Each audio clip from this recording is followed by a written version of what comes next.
Greetings, everyone. Thank you for being here today for this webinar by the National Endowment for the Arts. I'm Susan Feller, and I'm President CEO of the Association of Tribal Archives, Libraries, and Museums. Today, we're going to be talking about a new funding opportunity from NEA. I'm going to turn the floor over to Rod Joy, who is Chief of Staff for the NEA. Rod? Hello, everybody. My name is Rod Joy. My pronouns are he, him, his.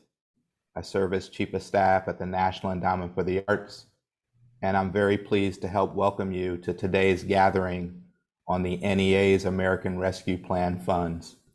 I'd like to start by thanking Susan and everyone at the Association of Tribal Archives, Libraries, and Museums for not just hosting today's session, but for all that you do to sustain and advance Indigenous cultures.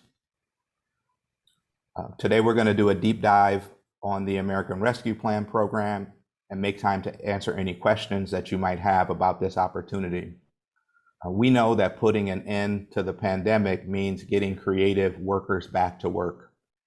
And before the pandemic hit, we know that the arts and cultural sector was approaching a $1 trillion industry that directly supported 5.2 million jobs and indirectly supported millions more. Chances are, if you're joining today's session, you know that few sectors of our economy, if any, have been hit harder than the arts by COVID-19. Cultural organizations were among the first businesses that were forced to close their doors when the pandemic hit, and they'll be among the last to truly fully reopen. On March 11th, President Biden signed into law the American Rescue Plan Act of 2021, the second largest stimulus package in legislative history. We're grateful to the President and to Congress that this relief package included resources to help arts organizations and arts workers hard hit by COVID-19. This includes $135 million for the National Endowment for the Arts. Next slide, please.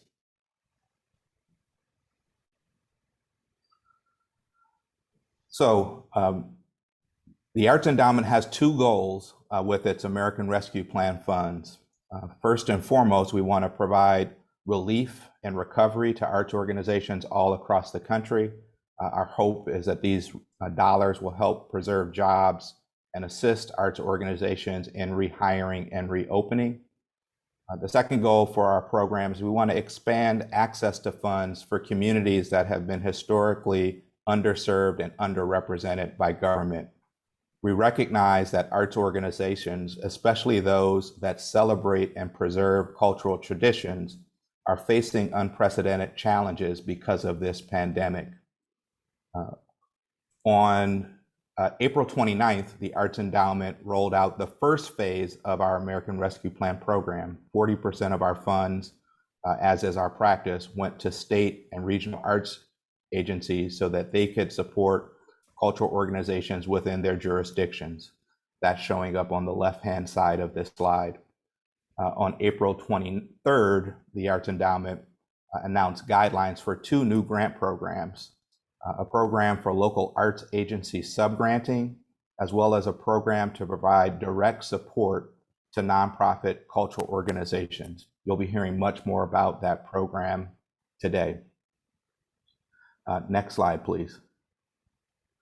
Over the past several months, we've done a lot of listening, and I'm speaking on behalf of the appointees, the political appointees at the Arts Endowment. I know Cliff and his team have spent literally years listening and learning, but we feel that the best way to learn is by listening. And we've had an opportunity to meet with and listen to arts administrators, artists, creators, leaders at arts agencies and service organizations. And when we did the rounds and connected with folks, we asked them for specific feedback around our CARES Act funding and what worked and what could be improved with our last round of stimulus funds. And a common consistent theme that we heard time and time again is people encourage the agency to embed fairness and equity both in the program structure as well as every stage of the grant cycle. So I'll just say a few words about what's different with ARP from our last stimulus plan. And if you look at all the way on the left-hand side of this slide, there are three distinctions, not just from our CARES Act, but also from the American Recovery and Reinvestment Act from 2009. The first is wider eligibility. We really wanted to open the doors of opportunity to cultural organizations that perhaps had never received a grant from the Arts Endowment or perhaps have never received a grant from the federal government. So that's a major shift with this program. Second focus is around flexibility and ensuring that the funds themselves are flexible for our partners. And so these resources can be used to support general operating expenses, and there is no matching grant requirement. A third distinction is our focus on locals and local arts agencies, recognizing that local arts agencies play a unique role in the cultural ecosystem. We really wanted to partner with them so that we could have a national bottom-up approach to arts sector recovery. We're working to embed fairness and equity throughout every stage of the grant cycle. You'll hear more about the application window and how we're working hard this summer to raise awareness about the program. We're working to ensure a diverse set of readers and panelists who will actually review proposals. And we're in this for the long haul. We really want to deepen relationships of trust with our partners. So whether organizations receive a grant for the first time or perhaps don't receive a grant this time around, we really want to build relationships for the long haul. And we're also committed to documenting, sharing, and building upon lessons learned from this process.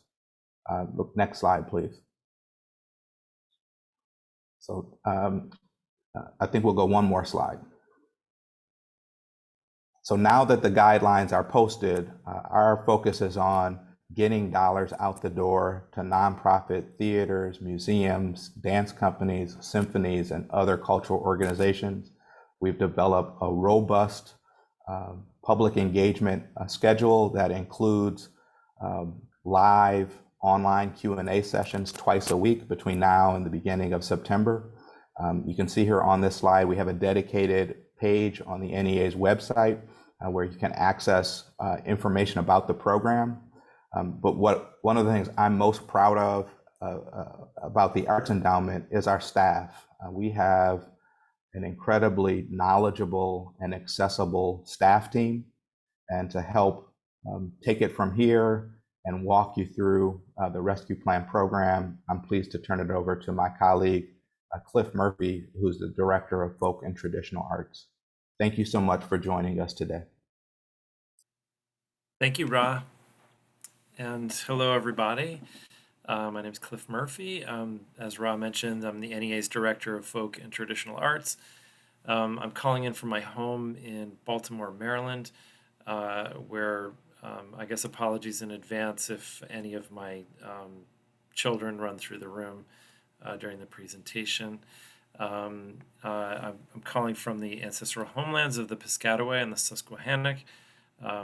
I'm joined today by design specialist Courtney Spearman, advisor to the Director of Events Management and Development, Christine Gant, and for the Q&A portion of the webinar, our Challenge America Grants Management Specialist, Mary Sellers.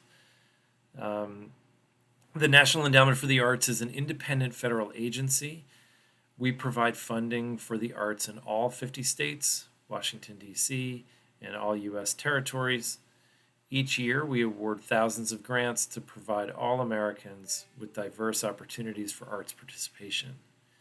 We're thrilled that you've joined us. We especially want to welcome anyone who's thinking about applying for an NEA grant for the first time. We're going to have a lot of opportunity for questions after the presentation. But if you remember only one thing from this webinar, we hope that it's this. And just to echo what Ra had mentioned at the beginning, which is we understand that applying for federal funding and managing a grant can be a significant undertaking. We strive to ensure that all applicants receive the support they need throughout the process, and we welcome the opportunity to connect with you.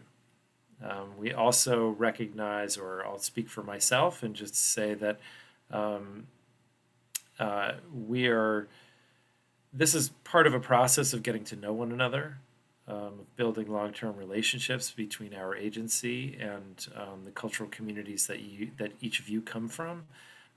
We understand, or at least I understand. I won't speak for my colleagues, but I suspect they feel similarly. That grant making is a difficult way to meet people, and it's a difficult starting point for relationships. And so I share that with you just to say that that we hope that today's conversation, if it's the first one that you've had with us, is just the first of many.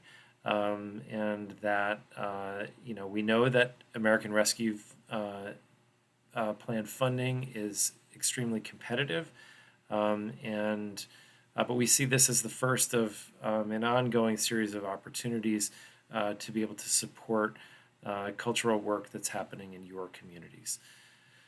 So today's presentation will focus on the American Rescue Plan funding, and we encourage you to check out our grants section of our website at arts.gov for a listing of our regular grants programs.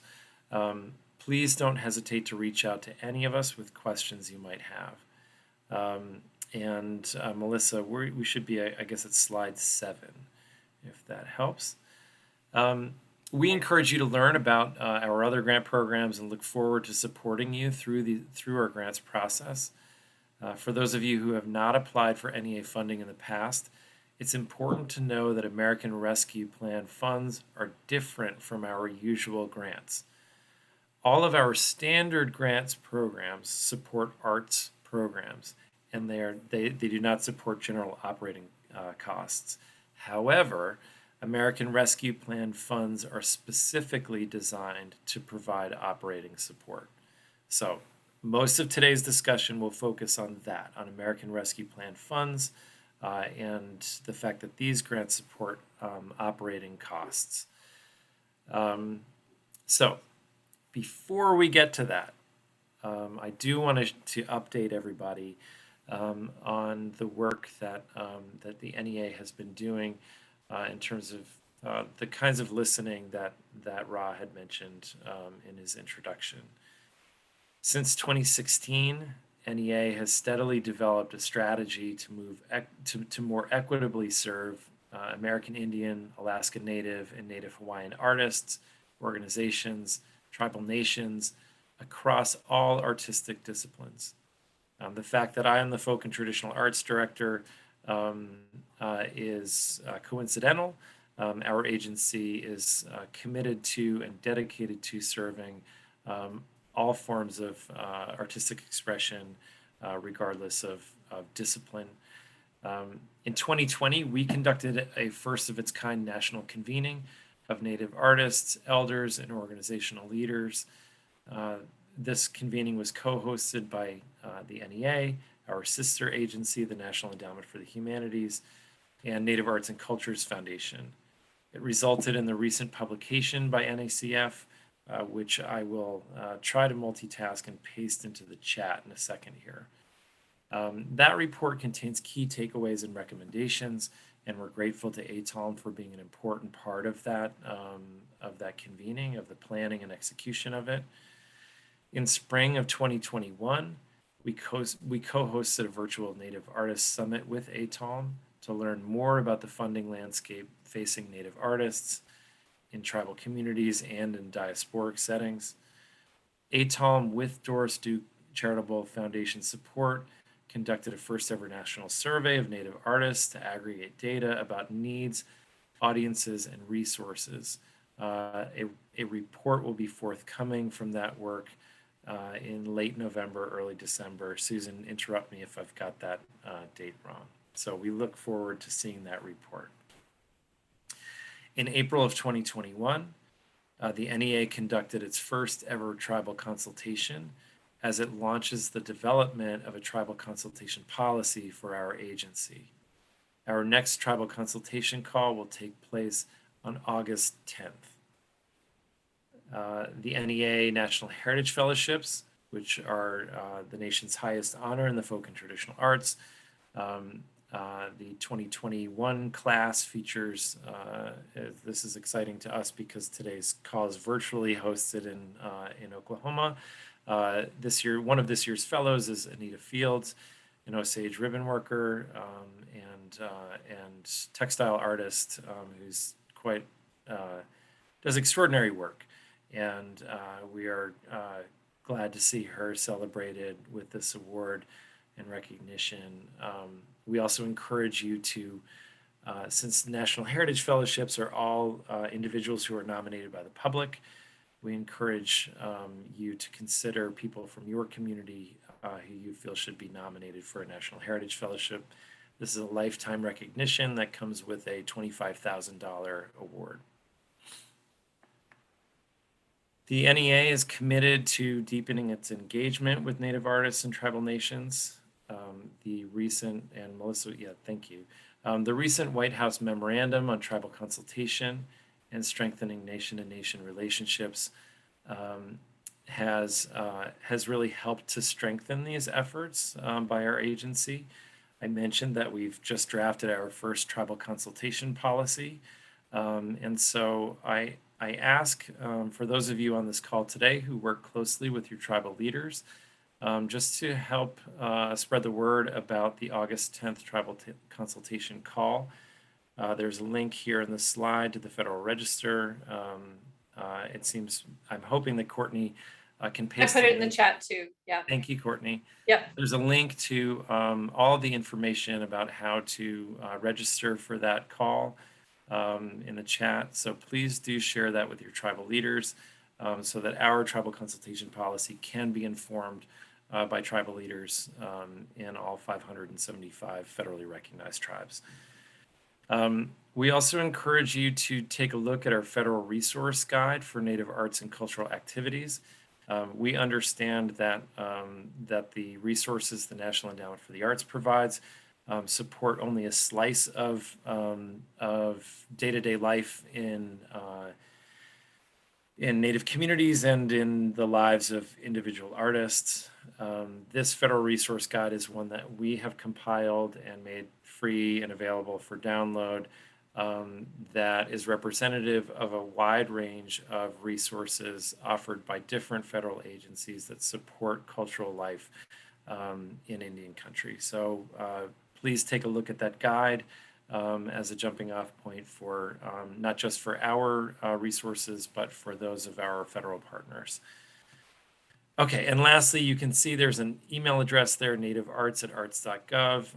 If you have questions about any of these national convenings that I've mentioned, or you want information about any of the reports that have come out of them or that will be coming out of them, or you want to follow up about our August 10th consultation call, please don't hesitate to reach out to us at that address. Okay, now on to the American Rescue Plan.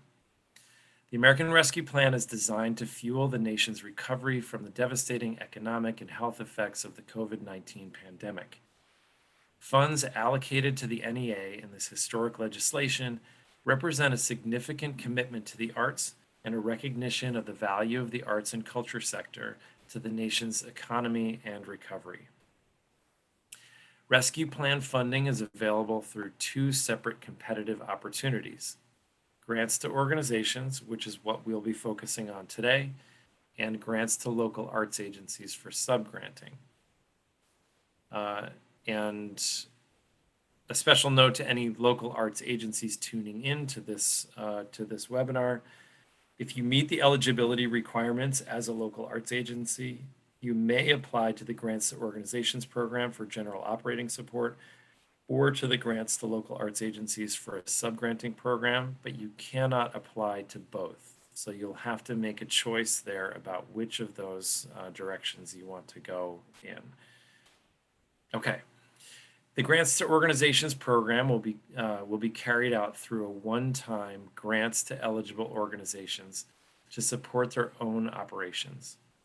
Unlike other NEA funding programs that offer project-based support, Rescue Plan funds are intended to support day-to-day business expenses or operating costs and not specific programmatic activities. And apologies if it feels like we are being repetitive with that information. We just want to make sure that we share that message clearly. Applicants must be nonprofit tax-exempt 501c3 US-based organizations, units of state or local government, or federally recognized communities or tribes. Applicants may include, but are not limited to, arts organizations, local arts agencies, arts service organizations, and other eligible organizations. We do not fund direct grants to individuals. The applicant organization must have completed a 3-year history of arts programming prior to August 12th, 2021.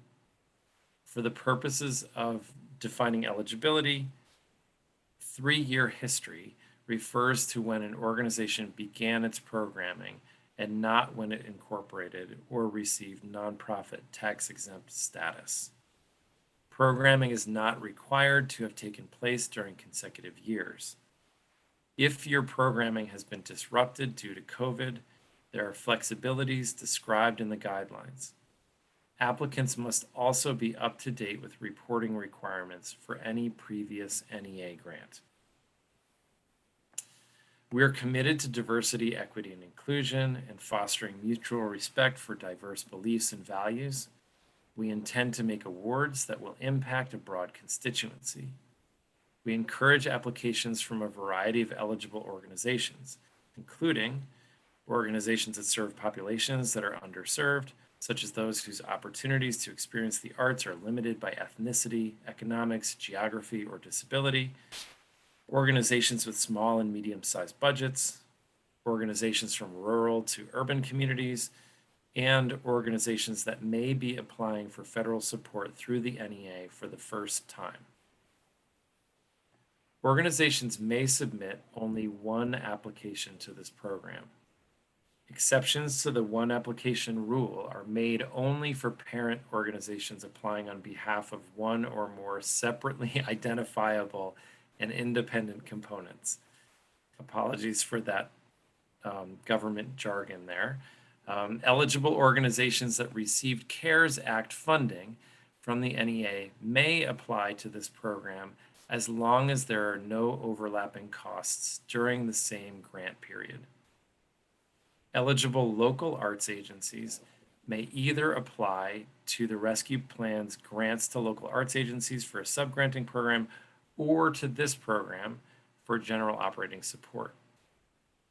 You may apply to other NEA funding opportunities for which your organization is eligible, including grants for arts projects. In each case, the applications cannot have any overlap in costs during the same grant period. I'm guessing we'll have some questions about that at the end, and so we'll be happy to kind of explain what we're talking about in greater detail there. All right, and now I'd like to turn it over to my friend and colleague, Christine Gant. Christine? Hello, everybody. So to continue, you may request a grant amount for $50,000, $100,000, or $150,000. Applications will be reviewed and considered for recommendation only at one of these requested amounts. Cost share or matching funds are not required. We encourage you to select a grant amount that is reflective of your organization's size and internal capacity. Please note, applications will be reviewed and considered for recommendation at the requested amount only. Whichever amount you choose, keep in mind the review criteria when crafting your application to make the best case. Your application will be evaluated based on the capacity of your organization to carry out the proposal. A grant period of up to 2 years is allowed, and it may start no earlier than January 1st, 2022. Rescue Plan funds are intended to support day-to-day business expenses or operating costs, and not specific programmatic activities. Please read the guidelines carefully for details about what costs we can support. Support is limited to any or all of the following: salary support, full or partial, for one or more staff positions. Rescue plan funds may be used to support existing jobs, new jobs, or to restore jobs that were furloughed or eliminated due to the pandemic. Fees or stipends for artists and/or contractual personnel to support the services they provide for specific activities as part of organizational operations. Artist fees or stipends should be related to work with a tangible outcome, such as performances, presentations, workshops, and/or creation of artwork. Facilities costs, such as mortgage principal, rent, and utilities. Costs associated with health and safety supplies for staff and/or visitors and audiences. For example, personal protective equipment, cleaning supplies, hand sanitizer, etc. And also marketing and promotion costs. One type of cost isn't preferred over another. It is up to your organization to choose which costs to include in the budget and to make the case in the application as to why they are important in relation to the review criteria. Think about where the funds may make the most impact for your organization, or fill a gap that is not currently being funded through other sources. All applications are reviewed by advisory panels made up of diverse groups of citizens from around the country.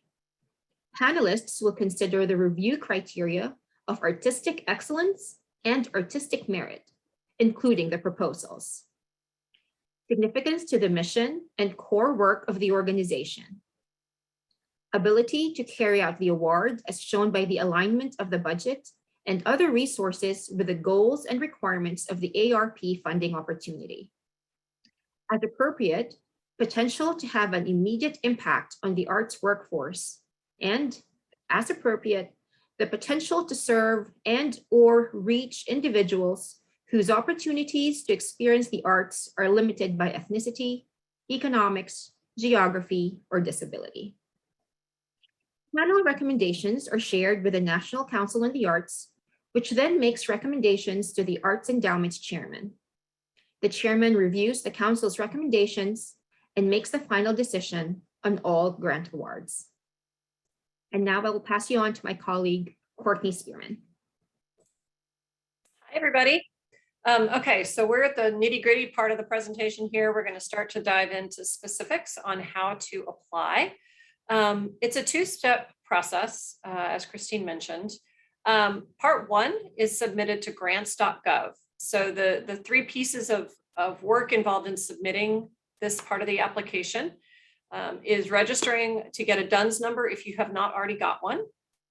And then using that DUNS number to apply for a SAM account, which is basically the system that can provide, that you have to go through for any federal funding. It's like the sort of bank place, the money place for any federal funding. And then once you have your sam.gov registration cleared and you have what's called a CAGE code, you can submit the grants.gov portion of the application. That form is actually quite simple. There's just a few fields that you have to fill in, but you can't actually submit the grants.gov piece until you have that CAGE code from SAM. So it is a sequential process. We definitely recommend that you start that early. You'll hear me say that at least 5 times in the next 15 minutes. But you want to get started on that as soon as possible. Next slide, please. And then for part two, that's a part of the application that NEA manages. It's within our system. You submit your application through what's called the applicant portal, and you'll use a login for that after part one that you'll receive. That's a combination of grants.gov username and an NEA specific grant application number, which will be your username and password in that system for part two. There's links on our website in a lot of detail, which we'll post links for that help walk you through each of these steps for both part one and for part two. But the part two piece, there's a week-long window that you can submit submit that part of the form. That's where you'll include a budget. That's where you'll include the narrative, description of your work, your mission statement, things like that. The more detailed part of your application is in part two. There's a PDF on our website, which you can download and prepare for that ahead of time. Next slide. For assistance with SAM, the SAM Help Desk is great. We can also post a link to our website, which has these links as well as phone numbers for SAM and for grants.gov. They do pick up the phone, and they are as responsive as they can be in helping folks navigate this application process.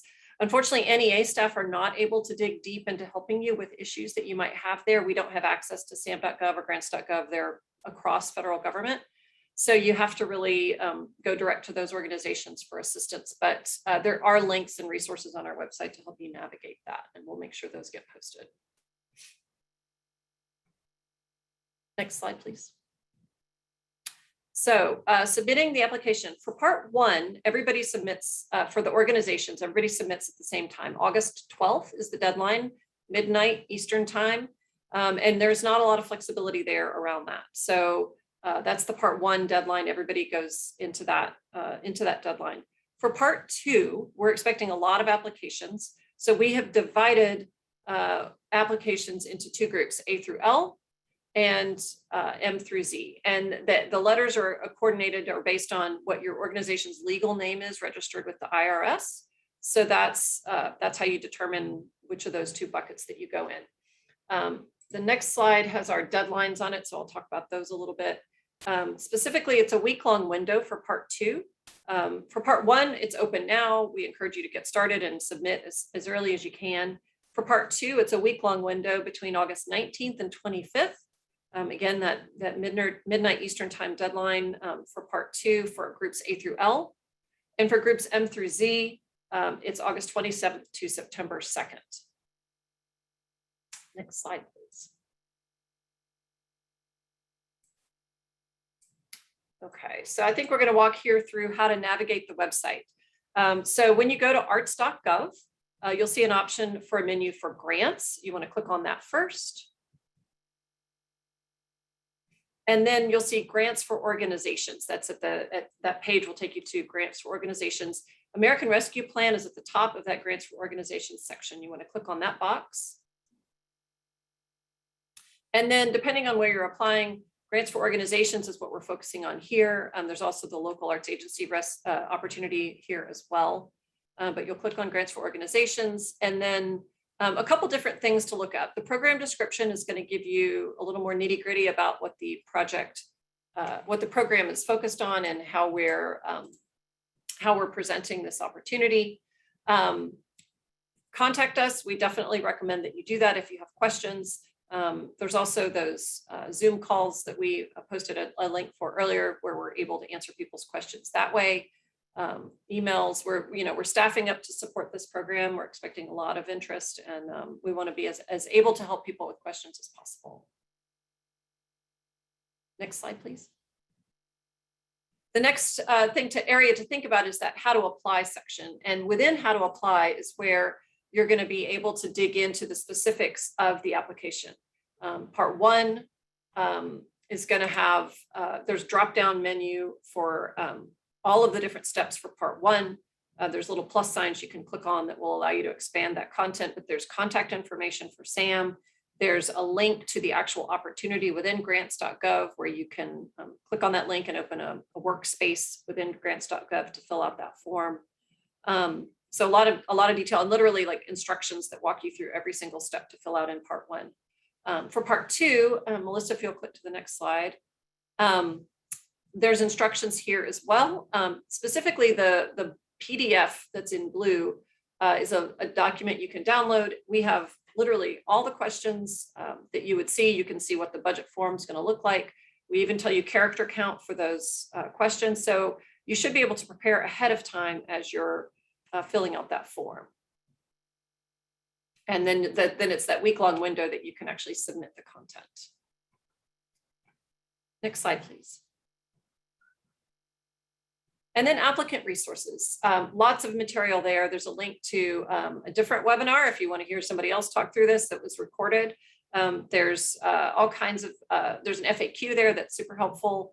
All different kinds of things that you can look at to understand what we're trying to get to with this opportunity and things to help you navigate. There's checklists to help you fill out the forms, make sure you addressed everything that we need to see to have a complete application.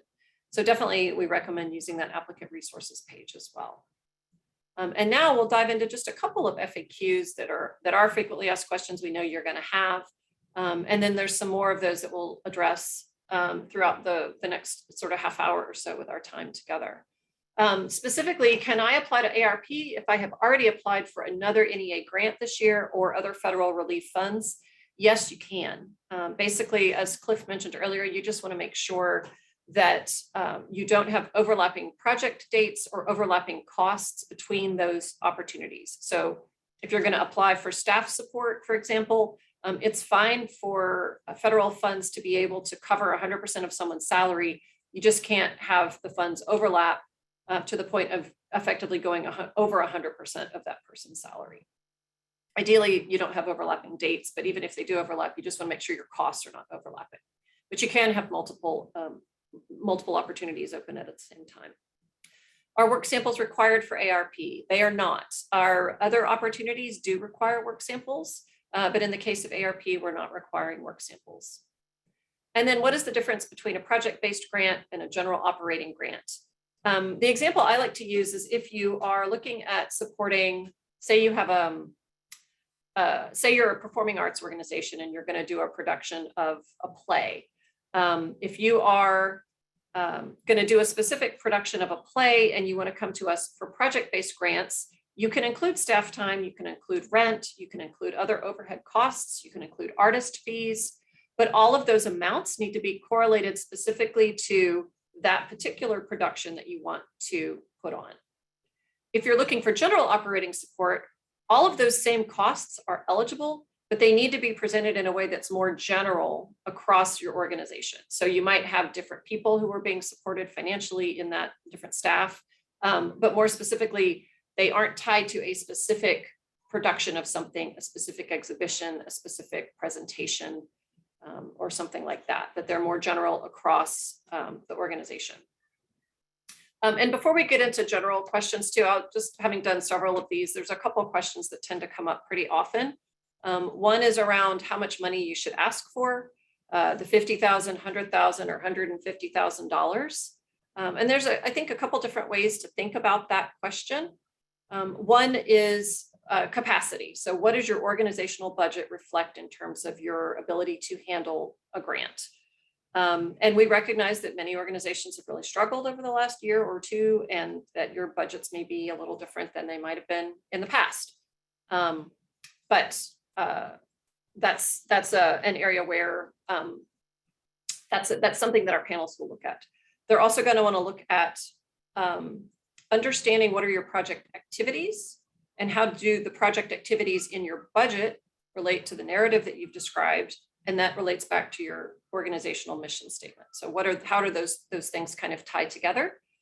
The amount of time that you ask for your grant is also a factor in thinking about how much to ask for. If you ask for 6 months and your org budget is $50,000 for a year, how does that play out? Wanting to understand how the timing of the grant relates to your org budget and to the money that you want to spend that money on, the activities you want to spend it on. You can ask for as little as 2 or 3 months or as long as 2 years. And so considering a different time frame might make a difference in the amount that you ask for. I'll stop there. I know we have other slides to get into, just a couple more, but that's one that I know is going to come up, and we'll probably address it again even in this conversation. So next slide, Melissa. A few things to remember. If you're not already registered with SAM, or you don't have a DUNS or SAM or grants.gov, it's definitely time to get started on that. We really recommend having that process complete at least 2 weeks before the deadline. August 12th is the deadline. We cannot accept applications after that date. Unfortunately, that is a situation that's out of our control. Grants.gov isn't able to be flexible there for anybody. And so if you miss that August 12th deadline, unfortunately, you are out of luck. And if you don't submit part 1, we can't accept a part 2 piece. And then we'll post the dates again, but those 2 windows of time for groups A through L and N through Z You want to prepare your materials in advance so that all you have to do is copy paste that content into the form for those 2 weeks. Next slide, please. All right, Q&A. We've done a little of that. I think we're going to have some more help with this too. So, thank you, Courtney. Hello again, everybody. So a couple of things, just a reminder to those of you who haven't updated your name in the Zoom here, so that we are eternally grateful to Melissa Brott at ATOM, though many of you seem to be named Melissa Brott in your Zoom window. So it'll help us to answer your questions directly if you update your name in the Zoom. And we're happy to take questions that you might have. And I guess that we can do this a couple of different ways. One is we can pull some questions out of the chat that seem to be popping up repeatedly. And also Susan Feller, if you see particularly important questions that you want to get an answer from us on, just interrupt, of course, at any time and ask away. So one thing that I noticed in the chat, there was an exchange. There were a couple of questions about whether non-federally recognized tribes can apply to the NEA for support, both for ARP funding and for funding in general. And I think because of our upcoming tribal consultation call, there might be a little bit of confusion in terms of how we're answering specific questions. So just to come at that question very directly, yes, the National Endowment for the Arts can and has historically funded projects and applications from non-federally recognized tribes, though that specifically has been to non-federally recognized tribes that have applied through their nonprofit, right? So you will need to be a 501c3 nonprofit organization. But yes, we do have a long history of supporting non-federally recognized tribes through their nonprofit organizations. In terms of our upcoming tribal consultation call, the protocols around that, while we do encourage non-federally recognized tribes to attend and observe and even to share written comments with us, the protocols around speaking in those meetings is kind of managed in real time, and so we just appreciate your patience there, and we do want to hear from you and listen and learn. Okay, I'm assuming that we don't have any other questions there. There were some questions about indirect costs. I know that Mary Sellers is on the call. Mary, I'm going to throw this one at you. If you just, since folks are meeting you for the first time, welcome to our friend and colleague Mary Sellers from the NEA. Mary, are you with us? I'm here. All right. Yeah, I'm happy to answer any questions. So we had a few questions, I think particularly from tribal colleges and universities that were asking about whether indirect costs for universities are allowable costs. So the short answer would be yes, but we're not requiring it. So it would be up to you whether you want to include that in your budget. For this grant, it's interesting because what we're really looking to fund is, the general operating for your sort of arts and culture part of your college or university. So in that way, you're looking at supporting some of those sort of costs that you might think of as indirect. But if you're talking about, the negotiated indirect cost rate, you can certainly include that in your budget. Thank you. Can I lift up a question? Please, yeah. So there was a question about the timing of this is from Alexandra, timing about 501c3 status. Basically, you have to have your nonprofit status when you apply. And you have to have at least 3 years of programming experience. But they don't have to have 3 years of programming experience as a nonprofit. So you can have just gotten your 501c3 status, that's fine. But you have to be able to point to at least 3 years of arts programming experience, even if that's just one activity. Organizations that do some arts programming but don't self-identify as arts orgs are eligible. But the request has to be for supporting arts activities, and there has to be at least 3 years of evidence of doing arts programming. So you might be a YMCA, for example, or a Boys and Girls Club or something like that. Those are certainly eligible. You just want to make sure that the application is focused on arts activities, that you've got that 3 years of history that you can point to, even if it's just a single item in those fields in the application, and that you have a budget that shows at least 3 years of activity. And just to add one more layer of nuance there, because I wasn't sure in one of the questions in the chat, when Courtney, in Courtney's answer just then, the U refers to the organization. Sorry, yes. So I think somebody had asked, okay, if I, as the person who's doing the programming or writing the application, have more than 3 years of experience, does that count? And the answer would be, that's certainly that's excellent in terms of your expertise that you bring to the process, but in terms of eligibility, it needs to be the organization, even if the organization is newly incorporated. A different question in the chat with a pretty simple answer to it. Susan Feller, I saw, asked if organizations that have a broad cultural mission but maybe don't self-identify as an arts organization, are they eligible to apply for support? And the answer there is yes. And we know that because of the work that ATALM does, that's something that certainly applies to many of ATALM's constituents.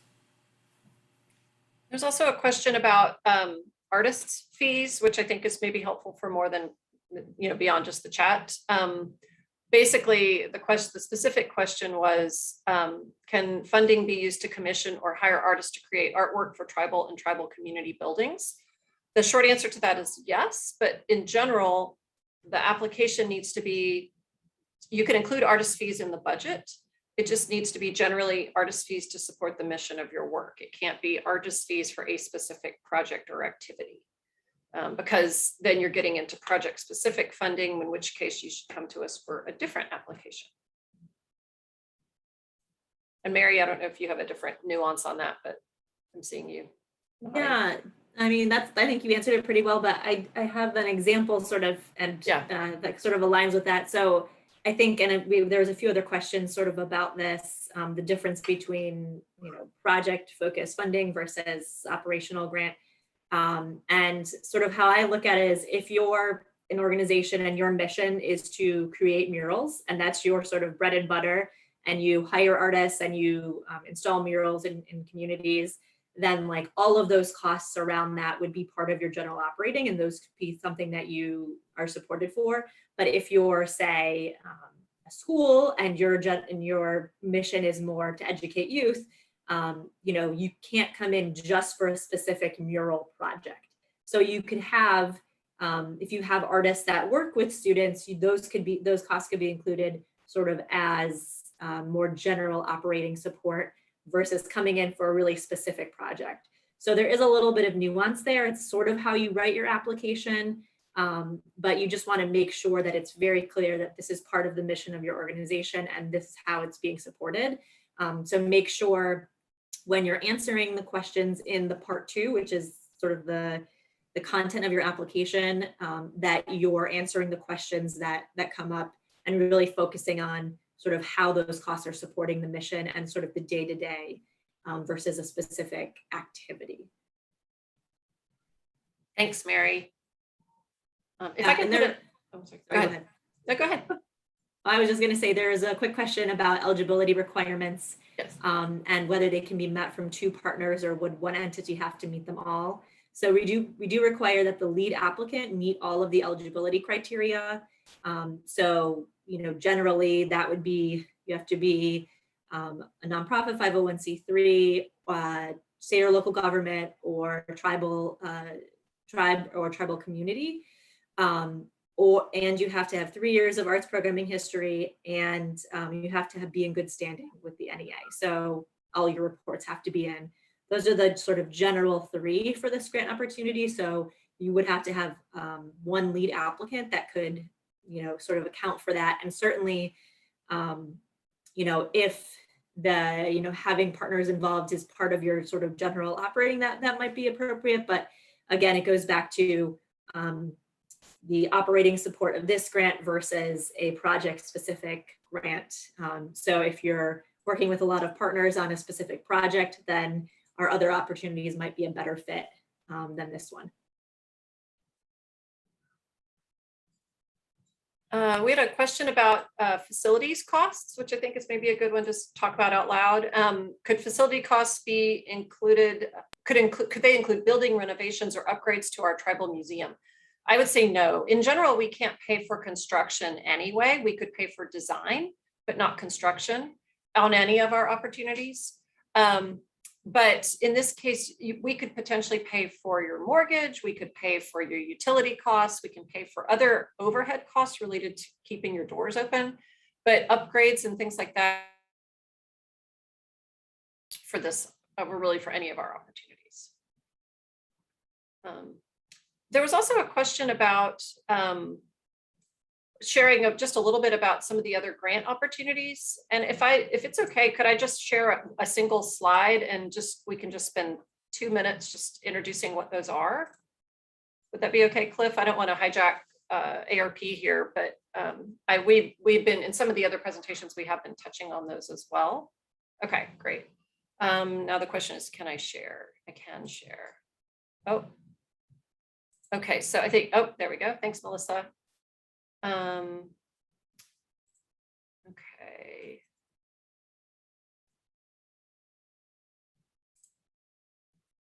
Yeah. Courtney, while you do that, I'm going to try to answer a question that Sure. popped up in the chat.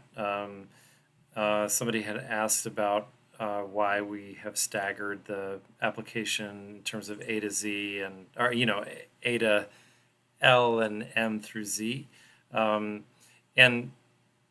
We wanted to be sure, knowing that there's obviously great need and urgency for relief funds, and that there will be many people applying for these grants. We wanted to make sure that our system wasn't overwhelmed.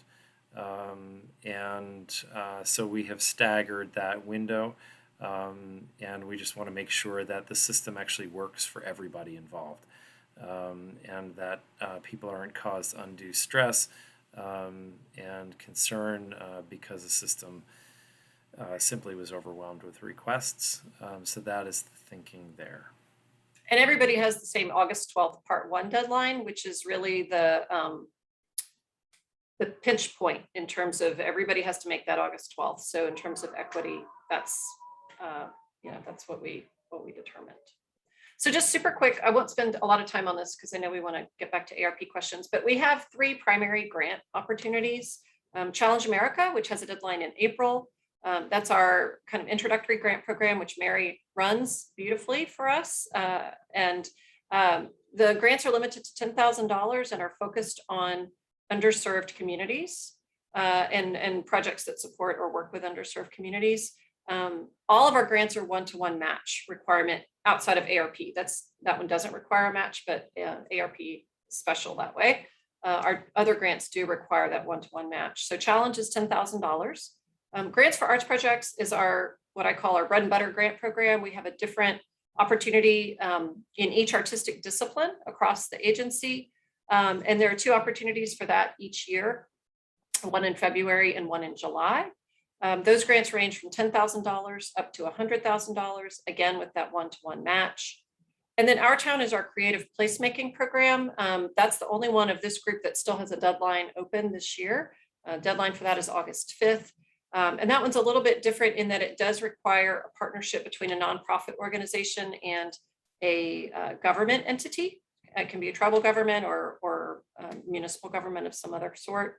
So that partnership is key. And the focus of our town is basically strengthening communities and looking at how arts and culture can move the needle on economic development, on health and wellness, all different kinds of issues in communities, and how arts and culture and creative placemaking can be embedded in those community development processes.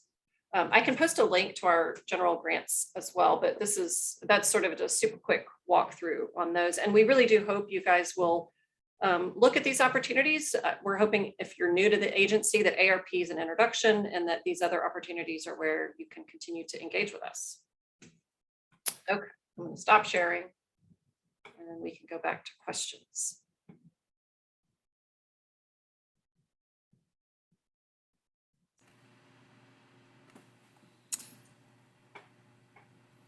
Okay. Susan Feller, are there questions that you have or that you've been seeing that you feel you want to lift up, or anything that any questions that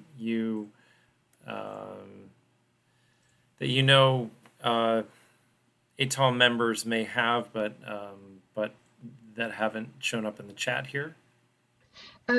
I was trying to find the database where people listed the things that they wanted to have discussed during this webinar. So, and I'm having a hard time finding it. But I just want to offer some words of encouragement to everyone on the call, that while it may seem intimidating that you have to have a DUNS number and do all the SAMS registration and everything, it really is not that difficult to do. It's very intuitive once you get into it. Just follow it step by step. And do it, because this is a wonderful opportunity that doesn't come along that frequently. So please apply. And if you need help, just let us know. We're happy to help. Has anyone found that list? I'll keep looking.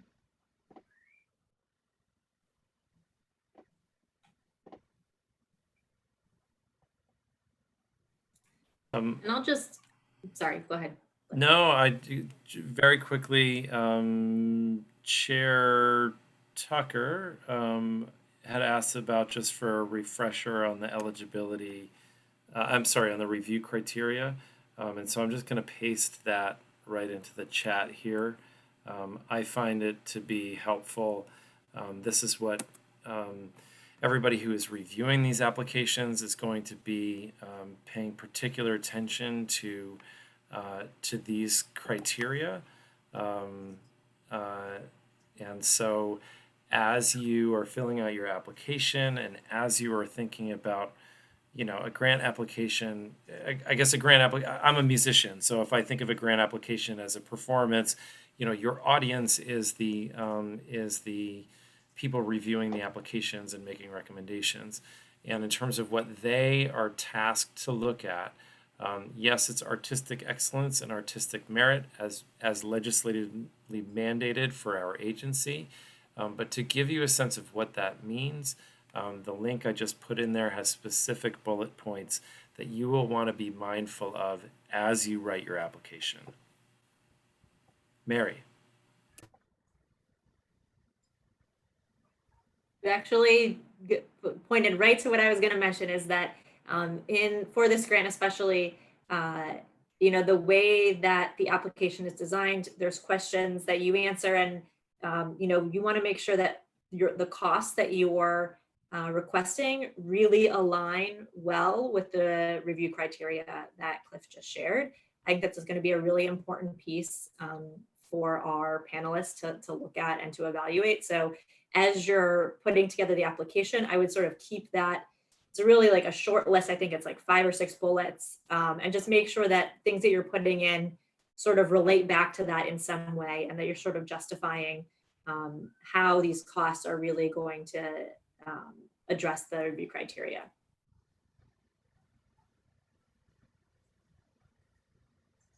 Thanks, Mary.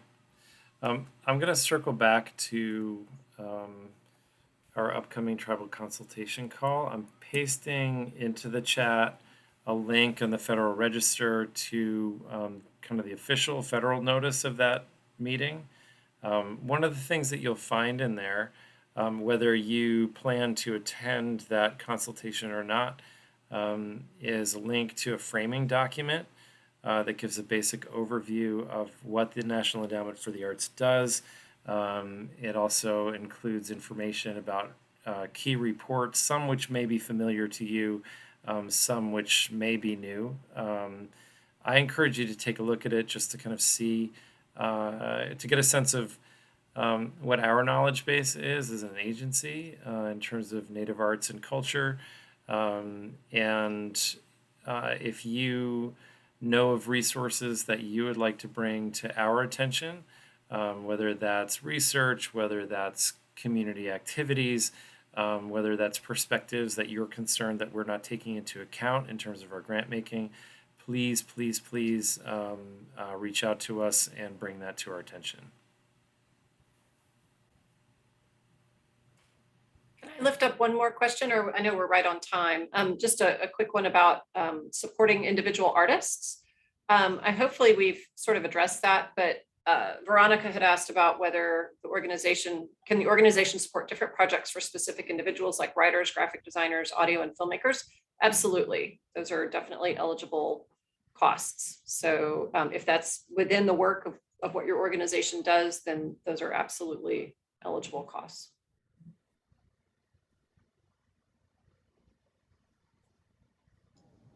So real quick, does that, I know you just mentioned that it would cover some of those expenses. So like if one of the things I wanted to do was record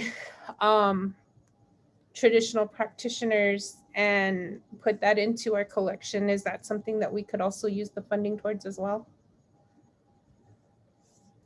Do you mean in terms of American Rescue Plan funding, or do you mean in terms of our typical project grants? Yeah, in terms of the rescue funding. I think you have to present it more generally than that. Just threading that needle.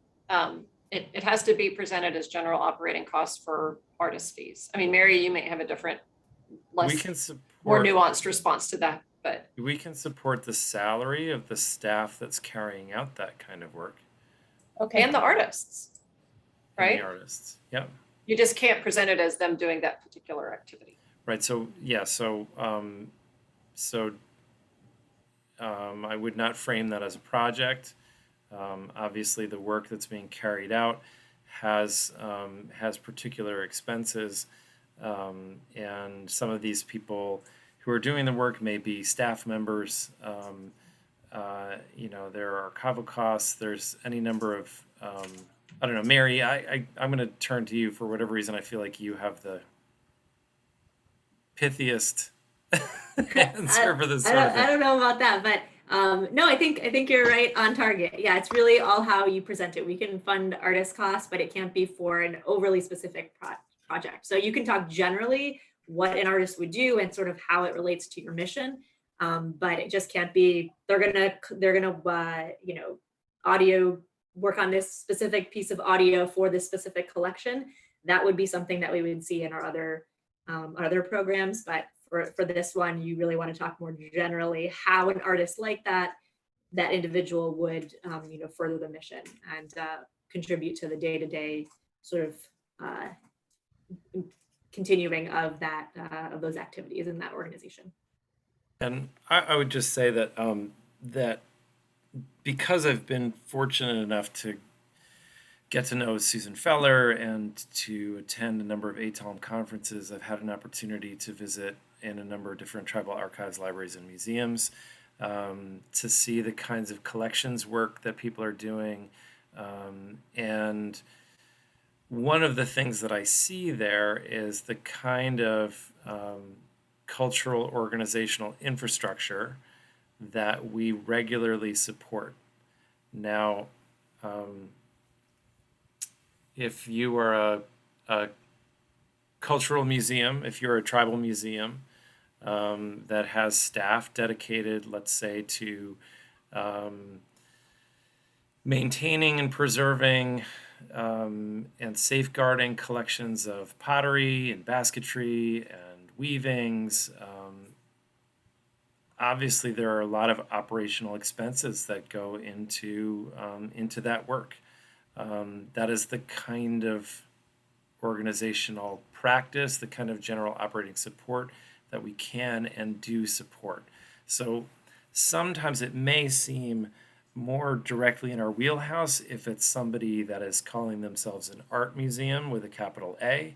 But in terms of in terms of the tribal museums that I've visited, in terms of the kinds of tribal museums that ATOM has spotlighted and its different outreach and in-person activities at its conferences, these are the kinds of cultural institutions, the kinds of cultural workers that we work to support. This is you are part of our intended constituency and world of practice that we are trying to support with these funds. I don't know if that makes sense or not, if I'm being coherent. I hope so. And I don't know if that directly answers your question or not. That also, to put it in a different way, there are organizations that we support like StoryCorps that do a lot of work in terms of recording and presentation of spoken word, media arts, oral histories, these kinds of things. I know that there's a lot of that kind of work that cultural museums do as well. And so again, this is a kind of professional practice that is embedded within your operating costs that we can support.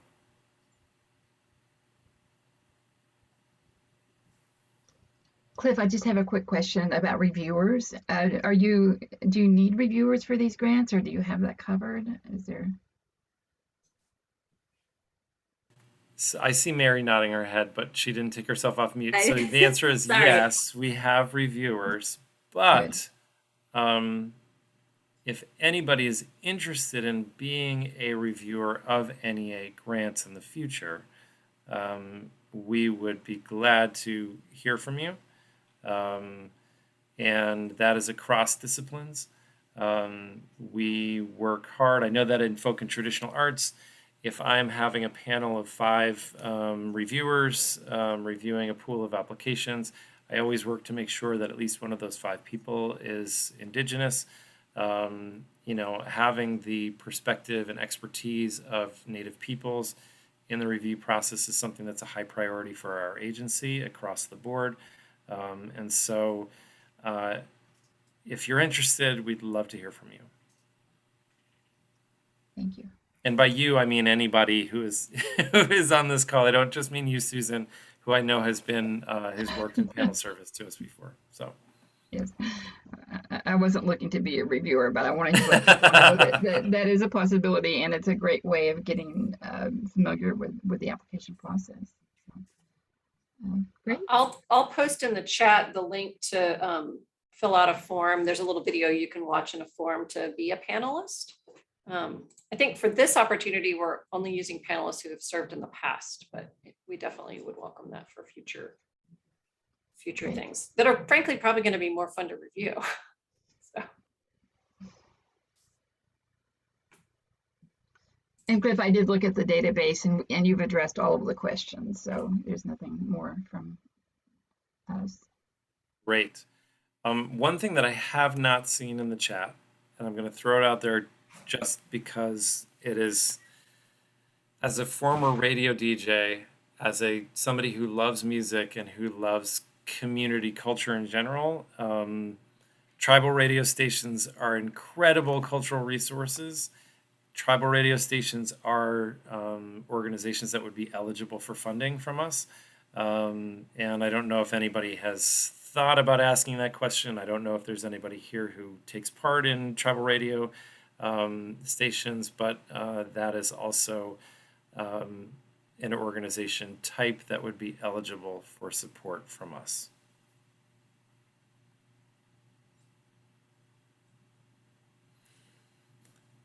Okay. Well, sometimes my mother has to tell me to stop talking. So, so I'm guessing, Susan, I'm going to look to you for an indication of when we should wrap it up. and let everybody off the hook. But we are grateful for ATOLM's partnership and friendship in this work. We really, and Susan would never say this, I don't think, but have leaned pretty hard on ATOLM as a partner in helping us to learn. And we appreciate the time that you've all spent with us here today. We hope to hear from you in the future. If you choose not to apply to us for ARP funds, but you are thinking about coming in for project support, again, we do want to hear from you. I'm going to put my email in the chat here for you if you want to reach out to me directly. And also, Susan knows where to find us. So we hope to see you again, and we appreciate your candid questions and time. Thank you. Thank you, Thanks, everyone. everybody. Have a good evening. Bye. Thanks, you guys.